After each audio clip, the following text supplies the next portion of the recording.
오늘 말씀은 파이브 솔라의 마지막 말씀으로 오직 주만 영광 받으심이라는 말씀을 나누기를 원하는데요. 자, 이 앞에 네 가지의 솔라에 대해서는요, 우리 유튜브에 올라와 있으니까요, 전부 다 잘 보시기를 축복하고요. 그리고 또 어디 있는지 잘 못 찾겠다 하시는 분이 계시더라고요. 그래서 아예 메인에 가장 먼저 수요 기도회를 클릭할 수 있도록 아예 부스를 만들어 놨어요. 그래서 아예 주일 설교 클릭하는 거 바로 옆에 홈페이지에 들어가자마자 바로 메인에 있으니까요, 거기 클릭하면 수요 금요 기도회 설교가 있으니까 그걸로 들어가서 보시면 되고요. 실시간도 또 나가고 있고요. 예, 오늘 말씀 보도록 하겠습니다. 오늘 말씀은 오직 주만 영광 받으심인데, 종교개혁의 어벤져스가 있어요. 자, 제가 그때 어벤져스라고 불렀는데, 이때 유럽의 종교개혁 5명을 이야기한다면은 존 위클리프, 야누스, 그리고 치빙글리, 마틴 루터, 잔 칼빈까지. 우리가 칼빈을 빼고 이 나머지 인물들은요,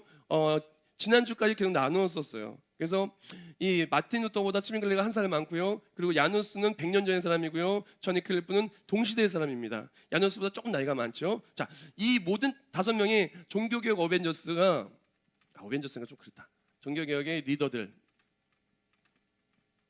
자, 리더들을 보면은 이 5명의 리더들이 공통적으로 이제 주장이라는 것보다 공통적으로 확증을 하고 선포를 하고 그리고 이야기하는 게 있어요. 그것이 무엇이냐면요, 구원과 그리고 또한 구원의 그 다음에 나오는 것인데, 가장 먼저 구원은 뭘로부터 오죠? 오직 믿음.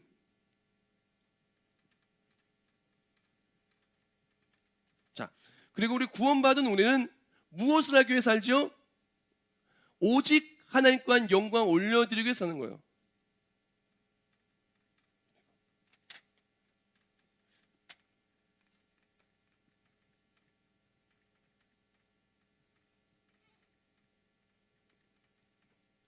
이 5명이 공통적으로 얘기하는 거예요.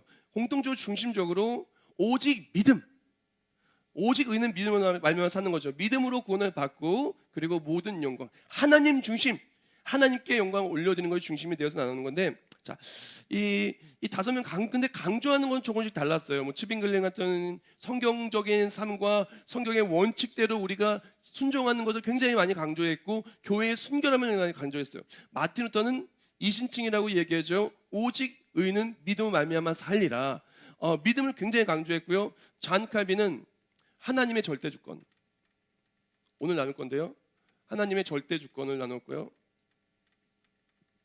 그리고 잔 위클리프와 야누스도 같습니다. 성경과 그리고 또한 믿음을 강조를 했는데, 이 모든 것의 중심에는 오직 믿음이 있었고 모든 영광 하나님께 있었어요. 그리고 이 모든 것의 중심은 바로 오직 성경이 기초가 되어서 성경 중심으로 개혁을 하였던 것입니다. 근데 로마 가톨릭 교회는 무슨 차이점이 있었냐 하면은, 이 모든 걸 통해서 모든 영광 하나님께 받는 것인데, 가톨릭 교회는 저번에 말했죠. 믿음 플러스 선행은 가톨릭 교회가 말하는 그것을 해야 구원을 받는 겁니다. 구원이 오직 믿음이 아니라 믿음 플러스 선행이 있어야 되고, 모든 영광 하나님께가 이게 달라요. 뭐냐? 모든 영광 하나님께가 아니라 하나님도 영광 받으시고 가톨릭 교회도 영광을 받고 교황도 영광을 받고, 자, 그리고 교황이 치리하는 그 신성 로마 제국 또 영광을 받고. 그러니까 이 영광이 모든 것이 하나님 와서 모든 것이 하나님께 가는 게 아니고요. 어떻게 되냐? 모든 것이 하나님께서 오지만 이제 하나님께 가기 위해서는 중간에 가톨릭 교회가 꼭 필요하고, 가톨릭 교회가 중요한 역할을 하기 때문에 가톨릭 교회도 함께 영광을 받아야 된다라는 것이 로마 가톨릭 교회였어요. 근데 이것이 완전히 다 부서지고, 그리고 오직 믿음, 오직 성경, 오직 그리스도, 오직 믿음, 오직 은혜, 오직 주만 영광 받으심으로 이렇게 나아간 것이 바로 종교 개혁이에요. 근데 이 마틴 루터와 잔 칼빈은 같이 동시대에 있었던 시대도 되지만 그냥 한 20년 정도, 15년에서 20년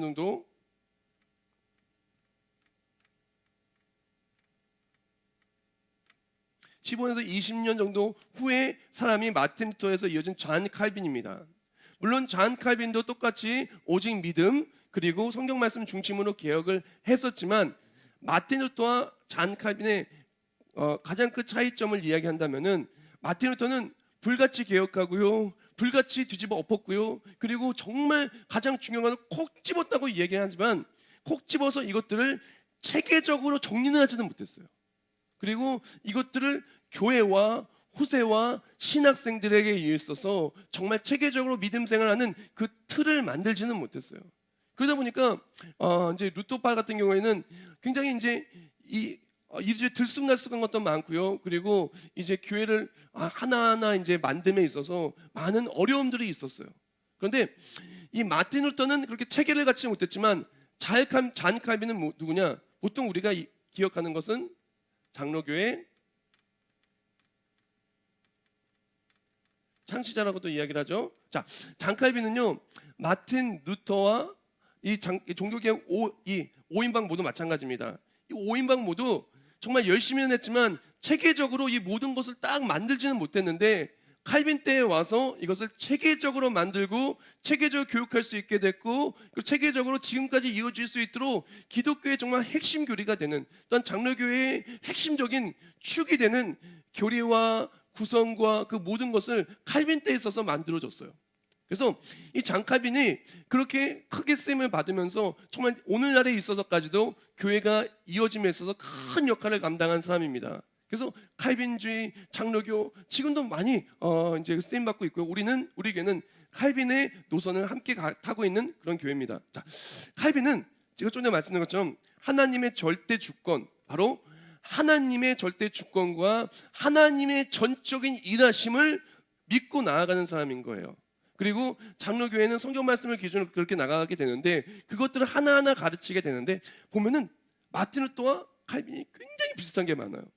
먼저 칼빈의 일대기를 좀 보면서 우리가 왜 하나님께 영광 올려드릴 수밖에 없는지를 더욱더 이 삶의 일대기와 함께 그랬던 기독교의 핵심 5대 교리, 칼빈의 5대 교리를 나눔을 통해서 나누기를 원합니다. 자, 먼저 1509년 프랑스 노용이라고 하는 작은 마을에서 칼빈이 태어나요. 아버지는 게라드 코뱅. 게라드 코뱅이에요. 근데 이 사람은 누구냐? 마틴 루터의 아버지가 광산주였죠. 한스 루더. 광산주였어요. 그리고 굉장히 돈이 많았어요. 그리고 아들을 뭐로 키우려고 그랬죠? 법을 아는 법관이나 아니면 변호사로 키우려고 그랬어요. 근데 게라드 코뱅도 교육 법률 자문관이에요. 벌써 이름부터 좀 있어 보이죠? 그러니까 굉장히 상류층이고 지혜롭고 똑똑한 사람이었어요. 그래서 이 게라드 코뱅의 꿈이 무엇이냐? 내가 아들이 나면은 아들을 법관으로 키워야 되겠다, 변호사로 키워야겠다 하는 또 김칫국을 또 마시면서 꿈을 그린 거예요. 마침 마틴 루터처럼. 그리고 나서 또 이제 법관이 되기 위해서 유럽에 있는 법관이 되는 코스가 항상 상위층이기 때문에 라틴어, 히브리어, 헬라어, 그리고 또한 굉장히 많은 것들을 배웠어야 됐어요. 근데 마틴 루터는 그것을 배움을 통해서 어떻게 합니까? 계속 미션 스쿨로 들어갔잖아요. 우리 금요일에 나눈 것처럼. 그런데 이 칼빈은요, 어떻게 교육을 받게 되냐면요, 그리고 나서 이제 아버지가 법관을 키우기 위해서 파리를 포함해서 명문학교에 보내는데 칼빈은요 진짜 완전 천재예요. 그러니까 그냥 천재 정도가 완전 천재예요. 그러니까 마틴 루터도 물론 굉장히 머리가 비상했지만 이 사람은요 하나를 가르치면 10개 하는 거예요. 그리고 그냥 읽으면은 그냥 순식간에 자기 거가 되고요, 어디 가든 그냥 다 부각이 되는 거예요. 그래서 어린 시절에 정말 어떻게 이렇게 똑똑할까, 어딜 가나 스펀지같이처럼 지식을 흡수하는 사람이에요. 그래서 한 가지만 공부한 게 아니라 이때 칼빈의 어린 시절을 보면은 학창 시절 때 철학, 인문주의, 유명론, 교부학, 신학까지, 거기다가 우리 영어 하나도 하기 힘들잖아요. 히브리어, 헬라어, 라틴어, 그것도 명문의 파리에 가서 완전히 맨날 탑을 달리면서 5년 코스면 2년, 막 4년 코스면 막 1년 반. 그러니까 어마어마하게 빨리 막 습득을 하는 거, 스펀지처럼. 그러니까 어떡합니까? 게라드 코뱅이 어떻겠어요? 기쁜 거야. 야, 우리 아들 역시 우리 아들 날 닮아서 똑똑하구나. 법률사학과니까 그렇게 얘기하면서 정말 기뻐했어요. 그러나 하나님을 향한 놀랍고도 위대하신 계획은 어떻습니까? 칼빈은 어려서부터 하나님의 일을 사용하시려고 이 모든 철학, 인문주의, 유명론, 이 모든 것들을 배움을 통해서 그 학문의 체계와 그리고 프레임을 짜는 것에 철저하게 배웁니다. 그리고 사람에 대해서 깊이 연구하게 되고, 그리고 교육에 대해서 연구하게 되고, 어떻게 해야 이 단체와 모든 것을 구성하게 되는지, 모든 조직과 구성과 인문학과 모든 전문적인 것에 대해서 칼빈은 교육받게 된 거예요. 하나님은 이때 토대를 다지십니다. 그러면서 그냥 하는 게 아니라 신학도 같이 공부하게 하면서 그렇게 하셨어요. 그런데 그렇게 교육을 받고 1523년부터 28년에 무슨 일이 있냐?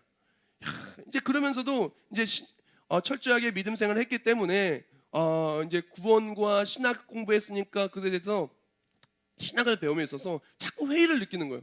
마틴 루터도 회의를 느껴서 28계단은 무릎으로 그 콘스탄티누스 대제의 어머니가 예루살렘에서 갖고 온 28개의 대리석 계단을 무릎으로 그렇게 목숨 걸고 올라갈 정도로 그렇게 수행을 했던 게 마틴 루터 아닙니까?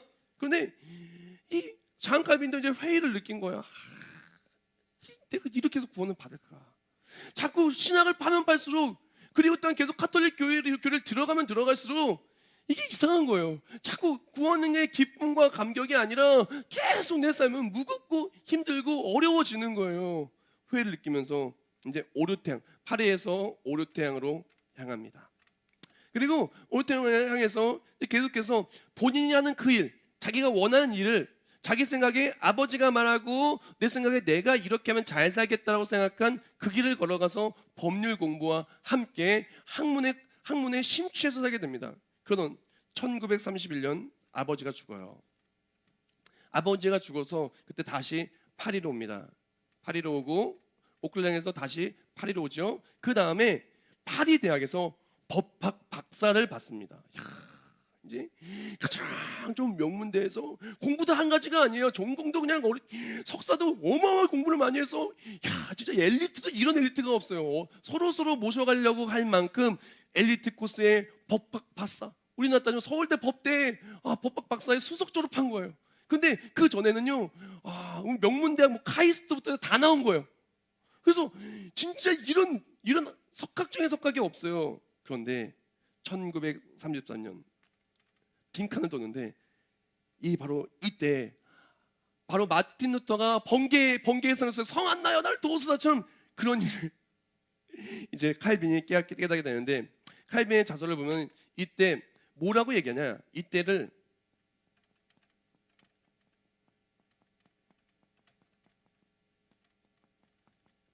갑작스런 회심이라고 이야기를 합니다. 무슨 일이냐면은 그냥 평상시와 같았어요. 그냥 똑같았어요. 특별한 일이 있었던 게 아니었어요. 똑같이 학문을 연구하고 법학을 연구하고 내가 원하는 그 학문 연구함을 통해서 계속해서 나 잘난만 살고 있었는데, 어느 날 성경을 읽는데 갑자기 마음속 깊이 하나님이 나의 구주이심이 너무나 깊이 막 뜨거우는 거예요. 막 가슴이 뜨거워져서 막 참지를 못하겠는 거예요. 이게 뭐야 오늘 말씀을 보는데 갑자기 어려서부터 지금까지 나의 모든 삶을 하나님이 이끄셨고 주장하셨고 나를 구원하시기 위해 어마어마한 계획을 세우신 하나님의 사랑과 하나님의 전적인 은혜가 가슴 깊이 다가오는데 이 몸을 주체하지 못할 정도로 그렇게 깊이 다가오는 거예요. 그래서 갑작스럽게 회심을 한 거예요. 갑작스럽게 하나님께 나를 만나러 오신 거예요. 그때부터 바뀐 거예요. 이 모든 것들이 하나님의 계획이 있으셨구나. 이 모든 것들이 날 사랑하신 하나님의 사랑이 있었구나. 하나님이 가장 원하시는 것은 성경 말씀 그대로 예수를 통해 나를 구원하여 주신 것이구나. 그러면서 마음이 너무 뜨거워지는 거예요. 그리고 예수님을 나의 구주로 온전히 영접하고 나니까 가톨릭 신학의 회의감을 느낍니다. 그리고 이게 아니잖아. 오직 성경, 오직 말씀, 오직 그리스도, 오직 믿음이잖아. 그때부터 이제는 칼빈의 삶이 바뀌기 시작을 합니다. 그리고 그 다음에 절친한 친구 코비라는 사람이 있었는데, 이 사람이 성 바브르 대학의 이제 교수로 또한 학장으로 취임이 됩니다. 취임이 돼서 그 다음에 이제 이 코비라는 사람은 멋있게 연설하기 원한 거예요. 생각해 보세요. 이제 학장되고 바브르 대학의 학장과 교수가 되었는데 멋있게 연설하고 싶잖아요. 자기가 아는 가장 똑똑하고 가장 지혜롭고 가장 글 잘 쓰는 사람이 누구냐? 칼빈이었어요. 코비 부탁합니다. 칼빈은 친구요, 내게 연설문을 좀 써주게나. 당신이 써주면 진짜 내가 잘할 수 있을 것 같아. 그래서 연서문을 써줘요. 마태복음 5장 3절을 기초로 심령에 가난한 자는 복이 있나니 천국의 그들의 것이며를 기초로 연서문을 써줍니다. 근데 연서문이 어떻게 됐겠어요? 회심했으니까 카톨릭과 맞는 게 아니라 정말 오직 예수, 오직 말씀, 오직 주만 영광 받으심이 기준으로 쓴 거예요. 그렇게 딱 쓰니까 어떡합니까? 이제 난리가 난 거예요. 이거 누가 썼냐는 거예요. 이거 누가 이렇게 이단적 생각으로 썼냐 해서 난리가 난 거예요. 그래서 이단이라고 이제 죽이려고 드는 거예요. 그래서 어떡합니까? 도망가요. 노용이 어디입니까? 다시 처음이에요. 태어난 바로 그곳으로 도망와서 이제부터 칼빈의 삶은 새롭게 시작되는 첫 걸음부터 다시 시작해요. 이렇게 많이 배웠어요. 다 내어버리고 마치 사도 바울처럼 하나님을 아는 지식에 가장 고상하여 마치 배설물처럼 여기고 다 내어버리고 노용으로 돌아서 이제 어떡합니까? 이제는 하나님의 말씀이 최고로 고상한 지식이요. 나의 모든 인생을 하나님이 계획하시고 주장하시고 섭리하시는 거예요. 나의 모든 발걸음을 하나님이 하시는 거예요. 나의 모든 길은 하나님을 위해 사는 거예요. 나의 모든 삶은 하나님이 지켜주실 것이고 하나님만을 위해서 살아가는 삶이 되기 위해서 노용해서 이제부터는 진짜 신앙생활을 하기 시작을 합니다. 그리고 1936년 8월 기독교 강요라는 책을 초판을 발행하고 이제 이게 출간되었어요. 기독교 강요라는 책 들어봤죠? Institution of the Christian Religion. 저희는요 제 서재를 보면은 이 책이 제일 먼저 이제 번역을 했던 번역본도 있고요, 한영 대조 번역본도 있고요, 만화로 쓴 기독교 강요까지 있어요. 이 책은요 신학교 제가 알고 있는 건강한 모든 신학교의 필수 책입니다. 조직 신학책으로 보기도 하고요. 그리고 이제 필수 도서로 보기로 해서 기독교 강요는 지금까지도 읽히고 있는 명서입니다. 자, 이 기독교 강요를 초판을 통해서 이렇게 복음이 전파되고 그렇게 되는데, 기독교 강요를 통해서 기독교의 장로교회 5대 교리가 나오게 돼요. 그리고 이 5대 교리를 통해서 우리가 하나님께 영광을 올려드릴 수밖에 없는 이유가 분명히 나타납니다. 우리가 하나님께 영광을 올려드릴 수밖에 없어요. 우리 모든 사람이 주만 영광 받을 수밖에 없어요. 왜 그러냐? 하나님이 다 하셨기 때문에 그렇습니다. 잠언 16장 9절에 이렇게 말합니다. 사람이 마음으로 자기의 길을 계획할지라도 그의 걸음을 인도하시는 이는 여호와 신이라. 고린도서 3장 6절 7절 나는 심었고 아볼로는 물은 주었을 때 오직 하나님께서 자라나게 하셨나니 그런즉 심는 자나 물 주는 자는 아무것도 아니로되 오직 자라나게 하시는 이는 하나님 뿐이니라. 아멘. 자, 이제 기독교 강요의 주요 내용이자 칼빈의 모든 저서의 중심이 되는 골조이자, 그리고 정말 마틴 루터도 정말 똑같은 거의 똑같은 이제 신학적 노선을 가는데요. 그 거의 똑같은 신학적 노선을 이야기하는 것들 속에서 치벤글레는 거의 똑같아요, 칼빈하고. 근데 마틴 루터는 조금 다른 게 있는데 거의 비슷하게 가요. 근데 이 5가지 이 중심되는 교리가 나왔는데 이것이 튤립이에요. 튤립. 그러니까 튤립이라고 첫 번째 약자를 TULIP 해서 튤립이라고 칼빈의 5대 교리라고도 이야기를 하는데 이것들은 칼빈이 정확히 이렇게 튤립이라고 적은 것은 아니고요. 칼빈의 저서를 가지고요, 이제 알미니안이 이렇게 태동했을 때 그때 이제 칼빈을 따라가고 어떤 칼빈주의와 성경적 노선을 따라가는 사람이 이렇게 요약을 한 거예요. 자, 이 튤립을 보면은 칼빈의 5대 교리를 본다면은 우리가 하나님 오직 주만 영광을 받으실 수밖에 없는 이유가 있어요. 왜? 하나님이 다 하셨으니까. 하나님이 다 하셨으니까 영광 받으시는 거예요. 우리가 한 게 아무것도 없어요. 하나님이 다 하셨기 때문에 다 한 사람이 영광 받아야 되는 거예요. 예를 들어 생각해 봅시다. 우리가 이제 초대를 받았어요. 초대를 받았더니 그 집에 있는 사람이 내 사랑하는 친구가 날 초대했는데 친구가 집도 다 치웠어요. 그리고 일단 내가 좋아하는 음악도 다 준비해서 켜놨어요. 그리고 음식도 다 준비했어요. 그래서 초대해가지고 딱 집에 오픈을 했어요. 그럼 우리가 누구한테 고마워야 되겠어요? 당연히 그 친구한테 고마워야 돼. 왜? 친구가 다 했으니까. 근데 아무것도 안 한 그 친구 남편한테 고마워요 라고 할 이유는 없겠죠. 친구가 다 했으면 친구한테 고맙다고 얘기하면 돼요. 마찬가지입니다. 칼빈의 5대 교리 속에서 이 5대 교리 중심은 무엇이냐? 하나님이 다 하셨고 하나님이 다 하시고 계시며 하나님이 다 하실 거예요. 그러니까 우리가 하나님이 다 하실 것이기 때문에 우리는 걱정할 필요가 없습니다. 하나님이 다 하실 것이기 때문에 우리는 완벽하게 하나님의 구원이 이루어졌습니다. 하나님이 다 하시기 때문에 우리의 삶은 하나님의 책임질 속에서 기쁨과 감격과 영광을 올려드리며 살면 되는 거예요. 자, 이 5대 교를 나누면 가장 먼저 T, Total Depravity of Man인데 이것을 인간의 전적인 타락이라고 이야기를 합니다. 예, 어려운 말이니까 쉽게 얘기를 하면요. 그래서 신학설때 어려워서 못 본다니까. 자, 이게 뭐냐면 우리가 태어날 때부터 누구나 상관할 것 없이 왕의 자녀의 왕자라 할지라도 아니면은 아주 낮은 곳에서 태어난 사람이라 할지라도 사람이 하면 태어날 때부터 누구나 다 전적으로 타락한 상태로 태어난다는 거예요. 다른 말 죄를 가지고 태어난다는 거예요. 예를 들어서 돈 많은 사람이라고 해서 죄 없이 태어나는 거 아니라는 거죠. 그리고 아버지가 아무리 신실하고 성실하게 살았다 할지라도 자녀가 그렇다고 해서 죄 없이 태어나는 게 아니라는 거죠. 사람은 태어날 때 누구나 전적으로 타락한 상태에서 태어나는 거예요. 왜냐?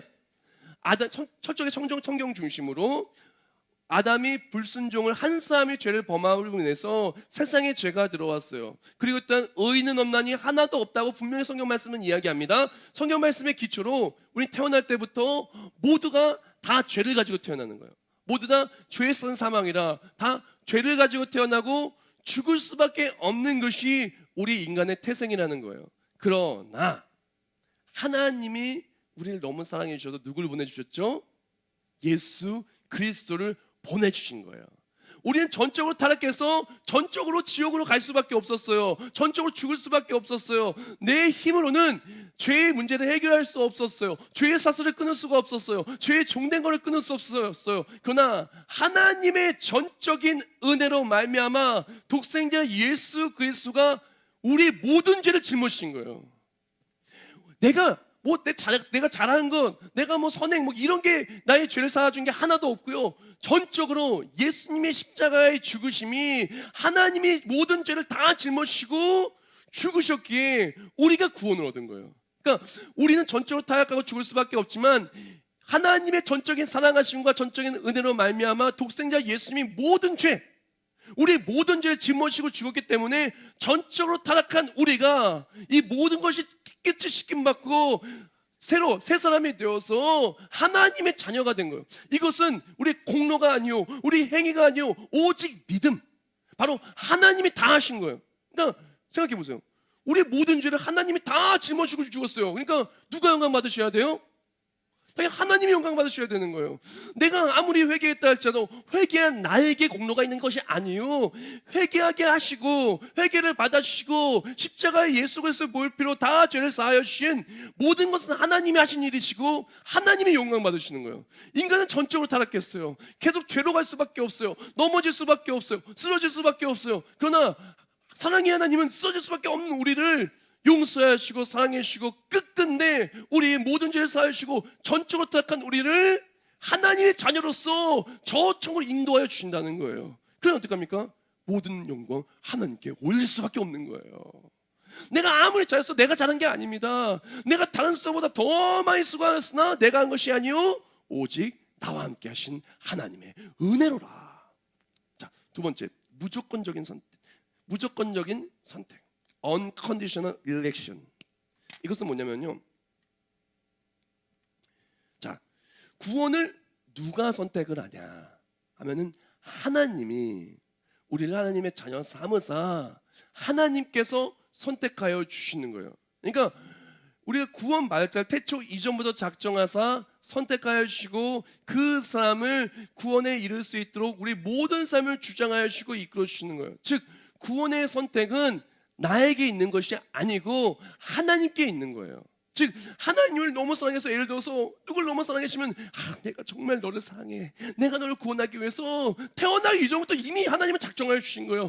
분명히 내가 너를 천국으로 인도해 줄 거여서 내가 가는 길들 속에서 어떡합니까? 하나님이 나를 선택해 주셔서 나의 어린 시절에 믿음의 부모님 만나게 해주고 교회 가게 해주고, 그리고 정말 나의 마음을 흔들리는 말씀을 주시고 하나님이 나를 선택하여서 믿어지게 하여 주시는 거예요.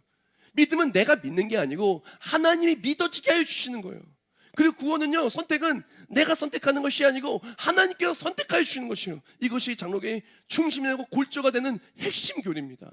그러니까 내가 선택한 것 같아도 지나가서 보면은 다 하나님이 선택할 수밖에 없게 나의 삶은 다 나의 삶을 애워싸는 하나님의 은혜로라. 나는 방황했어요. 나는 또 주를 떠난 적도 있어요. 나는 죄악을 저질렀어요. 나는 실수한 적도 있어요. 그러나 하나님의 무조건적이고 끝없는 사랑은 나를 포기하지 않으시고 이끌어 주신 거예요. 자, 여기서 제한적 구속이 나오는데 이 제한적 구속은 무엇이냐? 제한적 구속은 먼저 이거랑 이어지니까 2번 가서 한번 좀 먼저 얘기할게요. 그러니까 무조건적으로 선택하고요. 이것은요, irresistible grace, 거부할 수가 없어요. 하나님이 우리에게 주시는 은혜는요, 거부할 수가 없어요. 내가 방황할 수는 있습니다. 내가 잠시 아니면 떠날 수 있어요. 그러나 하나님은 나를 떠나지 않는 거예요. 나는 비록 하나님을 떠났다 할지라도, 난 탕자처럼 방황했다 할지라도 아버지는 나를 기다리시고 내가 돌아올 때까지 그 잔치를 준비할 마음을 가지시고 오자마자 어떡합니까? 금가락지 끼워주고 안아주고 그냥 뛰어가서 그냥 입 맞춰주시고 그리고 잔치를 베푸는 거예요. 하나님의 사랑은 거부할 수가 없어요. 우리 사람이 거부대가 되는 것이 아닙니다. 하나님의 사랑은 우리를 계속 이끌어주고 포기하지 않으시고 내 너를 떠나지도 버리지도 아니하노라. 우리를 계속 이끄시고 그냥 무조건적으로 내가 하나님을 선택한 것이 아니라 하나님이 나를 선택하여서 내가 주를 택한 것이 아니요 하나님이 나를 택하신 거예요. 그리고 절대 포기하지 않고 비록 내가 인천에 있다 할지라도 서울에 있다 할지라도 심지어 미국에 갔다 할지라도 아니면 일본에 갔다 할지라도 어딜 가도 하나님 어떡합니까? 거부할 수 없게 나의 삶을 에워싸고 이끌어 주시는 거예요. 그리고 내가 거부한다고 해서 거부되는 게 아니에요. 바로 칼빈도 잘 몰랐어요, 맨 처음에는. 근데 내가 하나님을 그렇게 거부했던 세월들을 보고 이제 하나님은 내가 내 삶에 정말 그 은혜를 이제는 깨닫게 되니까 내가 그렇게 하나님의 마음을 아프게 하고 거부했던 그날들이 너무나 미안하고 죄송스러운 거예요. 그리고 하나님의 그 사랑에 감격해서 너무나 좋아서 믿음의 사랑은 이렇게 크신 은혜를 베풀어 주시고 그렇게 사랑을 베풀어 주신 하나님의 사랑이 너무나 커서 하나님을 살지 않고는 영광 돌지 않고는 살 수가 없는 거예요. 왜? 나는 그렇게 죄악 덩어리였고 그리고 세상 사람들은 나를 선택하지 아니하고 세상 사람들은 나를 버린 적이 많으나 하나님은 나를 한 번도 버린 적이 없으시다. 하나님은 단 한순간도 나를 포기한 적이 없으시다. 하나님은 태초 이전부터 나를 작정하시고 나를 사랑하시고 구원하실 계획을 세우셨다.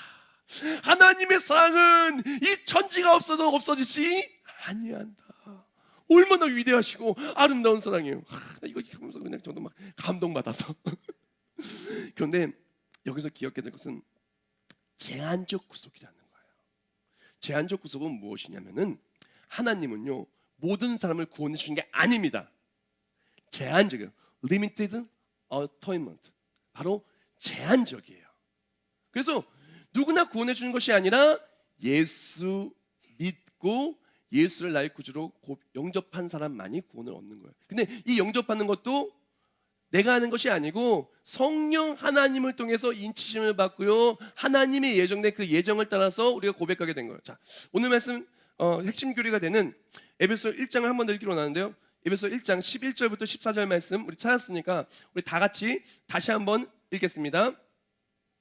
모든 일을 그의 뜻의 결정대로 일하시는 이의 계획을 따라 우리가 예정을 입어 그 안에서 기업이 되었으니 이는 우리가 그리스도 안에서 전부터 바라던 그의 영광의 찬송이 되게 하려 하심이라. 그 안에서 너희도 진리의 말씀 곧 너희의 구원의 복음을 듣고 그 안에서 또한 믿어 약속의 성령으로 인치심을 받았으니 이는 우리 기업의 보증이 되사 그 얻으신 것을 속량하시고 그의 영광을 찬송하게 하려 하심이라. 아멘.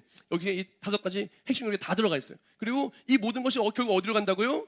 하나님께 영광 받으심, 성령의 인치심으로 말미암아 성령 하나님이 믿어지게 하시고 우리가 어떻게 한다고요? 예정으로 말미암아 하나님이 우리를 구원하신 그 예정을 말미암아 우리는 하나님의 자녀가 되는 하나님의 놀라신 에워싸신 은혜를 통해서 우리는 결국 믿어지게 되고요, 고백하게 되고요, 그리고 결국에 거부할 수 없는 은혜 속에서 내가 아무리 거부해도 거부할 수 없는 하나님의 사랑 속에 결국 무너지는 거예요. 내가 맨 처음엔 하나님 안 믿어, 하나님이 있겠어, 내가 맨 처음에 언제 몰랐어요. 그러나 거부할 수 없는 하나님이 계속 내 삶에 다가오니까 기도에 응답해주고 하나님의 살아계심을 내가 도저히 거부할 수가 없어요. 그 속에서 하나님이 진짜 고시구나 믿어지게 하시고, 또 우리가 성령을 말미암아 주는 그리스도시요 살아계신 하나님 아들이시니라고 고백하고 주께 나아갈 수 있게 된 거예요. 근데 제한적 구속은, 근데 이 모든 것이 모든 사람이 다 구원받는 게 아니라는 것입니다. 구원받는 사람, 구원받지 못하는 사람이 분명히 나누어져 있다는 거예요. 우린 기억해야 됩니다. 모든 사람이 다 구원받는 게 아니고 예수 믿는 사람만이 구원받는 거예요. 하나님의 계획과 하나님의 사랑하심을 통해서 예수 믿는 사람이 구원을 받는 거예요. 자, 그러면 우리는 무엇을 해야 되냐? 우리는 하나님은 아시고 계시지만 나는 누가 구원받을지, 나는 누가 구원받지 못할지 우리는 알지 못해요. 그리고 하나님이 나를 사용하시기 원하시는 그 계획과 섭리가 우리 삶에 얼마만큼 있는지 우리는 정확히 알지 못해요. 성경 말씀 보면 우리가 해야 되는 건 알고 있지만 우리가 정확히 알지 못합니다. 그럼 어떻게 될까요? 우리는 나아가서 계속해서 복음을 두고 전파하면서 하나님께서 예배하신 그 사람들에게 복음을 전파하고 하나님 영광 받으시기 위해서 나를 통해서 영광 받으시고 나를 통해서 거부할 수 없는 은혜를 전파하시고 이끄신 하나님의 은혜를 누리게 하기를 원하신다는 거예요. 그리고 나는 더욱더 열심히 일을 해야 되는 거예요. 더욱더 하나님을 나아가야 돼요. 마지막 성도의 견인은 뭐냐면요, 자, 하나님이 구원하시기로 작정한 사람 있죠. 하나님이 천국에 갈 때까지 끝까지 포기하지 않으시고 이끌어 주시는 거예요. 놓지 않는 거예요. 하나님의 자녀 딱 잡으시잖아요. 놓지 않고 붙잡고 놓지 않는 거. 언제까지요? 하나님 나라에 들어갈 때까지. 그러니까 우리가 방황할 수 있어요. 방황해도 방황한 우리를 때려서라도 데리고 오는 거예요. 얻어맞고라도 오는 거예요. 그리고 힘들어하는 우리를요 위로해 주면서 데리고 오는 거예요. 하나님 없다고 하는 우리를 하나님 믿어질 수밖에 견인해 주시고 끝까지 천국에 이를 때까지 끝까지 인도하시고 포기하지 않으시는 거예요. 즉 하나님의 구원을 하나님이 구원하시고 작정하면은 절대로 구원을 잃어버리지 않습니다. 방황할 수 있습니다. 하지만 하나님이 거부할 수 없는 은혜는 그 방황하는 사람을 가만히 두지 않고 끝끝내 끌고 와요. 끝끝내 끌고 오는 것입니다. 그래서 하나님이 구원을 작정한 사람은 결국엔 구원받을 수밖에 없어요. 이것이 우리 장로교 그리고 칼빈의 핵심 5대 교리인 튤립이에요. 자, 우리는 다 이제 이것을 알고 있는데 정리 들어보니까 이제 아주 정리가 되죠. 근데 이렇게 잔 칼빈이 이렇게 개신교 그 장로교의 핵심 교리를 할 때 어마어마한 수도 막 퍼져나갑니다. 뭐 이제 제네바부터 시작해서 어마어마하게 퍼져나가는데, 그리고 퍼져나갈 때 이 알미니우스라는 사람이 이제 정면으로 도전장을 딱 내밉니다. 뭐라고 얘기하냐? 이 사람의 풀네임은 야코부스 알미니우스. 1560년부터 1609년에 이렇게 활동한 사람인데요. 이 사람 같은 경우는 얘기한 거예요. 사랑의 하나님께서 구원할 사람, 심판할 사람에서 누구는 죽이려고 한다? 이거는 하나님이 좀 맞지 않는 것 같은 거예요. 그러니까 이 사람도 신학교 교수였어요. 그리고 굉장히 목사였지만 내가 생각할 때에는 하나님은 사랑이시기 때문에 그냥 모든 사람을 모든 사람을 다 구원하시는 것이 맞는 것이고, 내 생각에는 누구는 죽이고 누구는 구원하는 것은 하나님의 사랑에 맞지 않는다는 거예요. 그리스도가 죽으신 것이 그냥 몇몇 사람을 위해서, 그러니까 전부가 아닌 몇몇 사람을 위해서 죽으셨다는 것이 그게 말이 안 된다고 생각한 거예요. 그래서 고민하고 또 고민을 합니다. 그러면서 알미니우스가 결론을 내려요. 알미니우스의 말은 어떻게 결론을 내냐? 하나님은 그리스도를 통해서 모든 인류의 구원을 예정해 놓으셨다. 모든 인류. 그러니까 선택적, 그러니까 제한적, 그러니까 하나님 선택하시고 하나님이 그 제한적으로 구원하시는 것이 아니고 모든 인류의 구원을 하나님은 계획하셨고 예수님을 보내셨고, 이제 구원받는 사람은 누구냐? 우리의 선택이에요. 어떤 이들은 구원을 받아들이고 어떤 이들은 거절하는 거예요. 그래서 구원을 내가 내가 믿는 거예요. 내가 예수님을 믿으면은 내가 믿음으로 말미암아 구원을 받는 거예요. 근데 내가 하나님의 사랑과 하나님의 은혜와 예수 그리스도의 구원하심을 내가 거절하면은 구원을 못 받는 거예요. 그러니까 구원의 선택이 누구에게 있습니까? 알미니우스는 사람에게 있는 거예요. 그리고 철저히 칼빈은 구원이 누구에게 있습니까? 선택도 모든 것이 다 하나님께 있는 거예요. 그러니까 모든 영광 하나님께 올려드릴 수밖에 없는 거죠.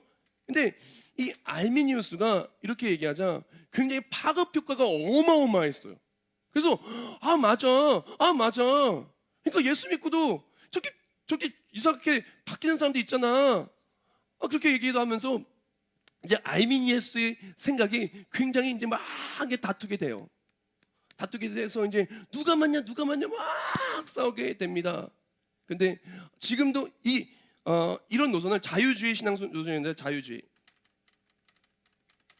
이건 철저하게 다른 말로 또 인본주의라고도 얘기해요. 사람의 눈으로, 사람의 시선으로 구원을 본 거예요.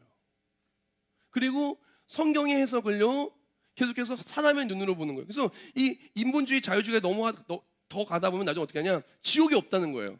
왜? 하나님은 사랑이시니까 지옥을 만드실 리가 없다는 거예요.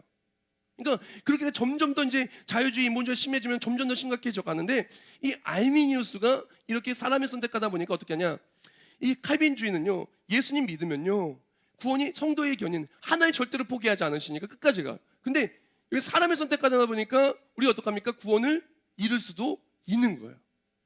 그래서 어떻게 되냐, 진짜 열심히 살아야 되는 거예요. 구원을 얻기 위해서 정말 열심히 살아야 돼요. 믿음을 놓지 않게 정말 열심히 살아야 돼요. 근데 칼빈주의는 그것이 아닙니다.